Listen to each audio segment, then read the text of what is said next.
Yes, my morning mga angkol. Ati last trip sa bulan, January 31. Recap videos ta sa ato ang 209 kagahapon o kuan ang pabalik ang katong 332 nga every January last week. Dayon ang mislok gahapon nga 667 sa 845 nga gitultol sa kada bulan sa January. Pero ang yang second set sa 667 ug 845 nag-ilog sa 2025 January katapusan o first week sa February sa tuig 2025. So, ato kansiran para natay makita nga ato ang ebidensya sa 209 o 9579 nga set. Ang iyang unang set ni 579 o 209 mga angkolo kanti naa sa bulan sa Mayo sa 2023. Nara si 975 o si 902 kauban sila ni 310 na sila tulo. Nag-set na po sila. Nag-ikaduhan na sila ka times nga nag-uban silang tulo kung nag-groupings.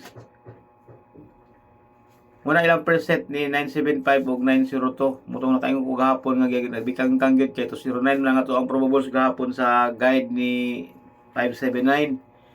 Ang iyang second set ni Angkol Ocanti na sa 2024 sa bulan sa October. Oh, nag-reverse na po sila din si 579 o si 290. Oh. 290 muna lang ikaduha. So nagduha naman sila mutong ato kagahapon for the third time. Probable sa sila kibali nga mubalik. Naitabo gid sa kagahapon sa alas 2. Dahil regarding atong yearly nato nga pabalik nga nag 233 332 kahapon naagid sa every week sa kada January. O kagay kinin din sa atong gitan-aw karon nga 2023 o 2024 naa din si 495 sa last week. 95 o 459 dito sa 2022 sa iyang previous pa nga year man to makita din naa dito si 193 o si 243 nagdikit sa pitsa 29 o 30 gyapon mo nitabo gyapon karon tuiga sa 2026 si 233 o 332. Pagka following year sa 2024 naagapon si 406604 sa pitsa 29 o 31. Oh. Unya yan yung gibali gi-percent na yun si 458 485 o si 766. Yan naitabo gyapon na karon. Naitabo gyapon last year sa 2025 485 o 766.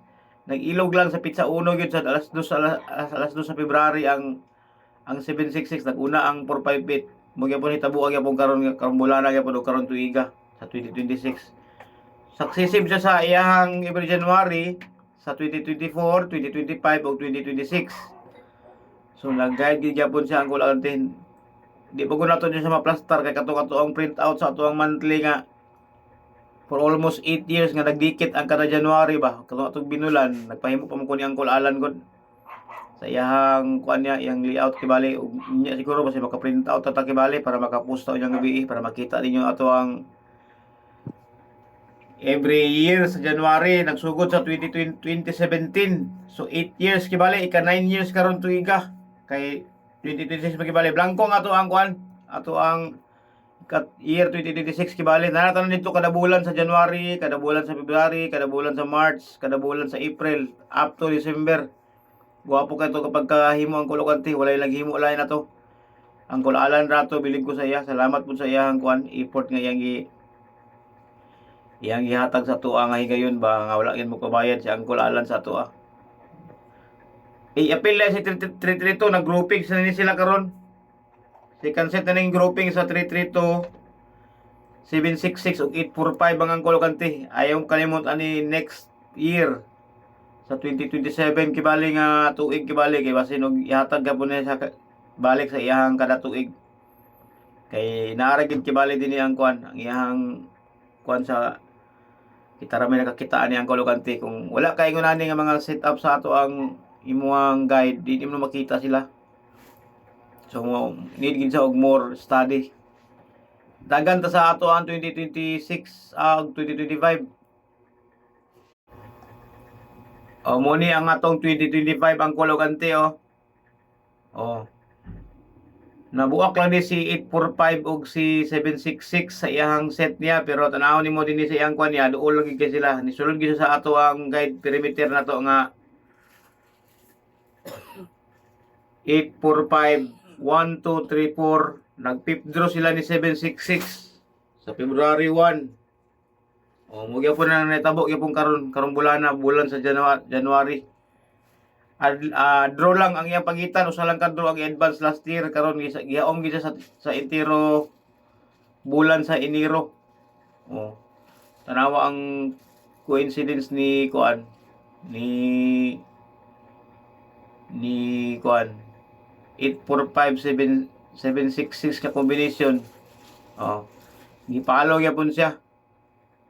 Gilang lami naman kayo i-live unta ko lang pero wala pa tayo videographer na to nga makuha ugod kay medyo kung katuang atong i-hands-on sa ato ang gadget kay bali sa ato ang ulo sa ato ang kuan apiki kaayo kay ang iyang resolution sa cellphone ba naigwapo og reception pero wala po mo cover na ako lagi sad pero sige lang ampo lang tani nga makuan ni madayon na. Mudagan ta sa atong latest sa atong 2026 nga kuan karong bulana sa January. Ay rin to rin kibali to ang iyang pabalik sa iyang last week sa bulan sa January. Naitabo gid ang iyang 323 233 332 ay ito nag 579 209 dayon ang fifth draw kibali ni 845 o 667 hitabo na pod siya sa kada bulan sa Enero. So muna siya. Ayos to the board kita ni ang kulogante kay para di ta masipyat kay normal man no nang mi mamislok ta. Kay dili man gid sayon pod magkuan kay makalibat gid sa mata gini og dili ta anad ani nga trabaho og dili ta season sa ato ang mataan mo tan-aw sa ato ang numero ba kay pertibi ni kadaghan gigasaran. So naitabo na pod ang iyang kuan, ang iyang pattern kibali sa kada January sa for almost 5 years gyud. Kay naitabo man gyapon sa 2022 ang pabalik. Gibalik man to dito ang 391 og 243. Pero naa na sa tendency pod nga basig moduha ang balik karong katapusan basig mula hour ang mula step di karong adlaw siguro sa bulan sa January 20 kuan January 31 ay pasin lang pod pamasin lang gyapon ta. So ana ra mga kulante may morning tanan nana din ang atong guide sa ato ang kuan picture biscuit guide sa atong 209 332 og 667 gwapo ra ba sa dog set pod ang 209 pod kay katong naay triple ang gwapo sa last trip karon sa alas 2 ug ihatag dito 09 mga kulokante. Pero aside di triple kibali, na isa pod kibali nga katong kuan, katong nga gwapo sa gayo og set pod niya kasi lang 308. Tanawan lang niyo dito sa atong posting na to sa atong kuan. Atong kuan yang picture bisbit guide probables kibali. Daghang salamat.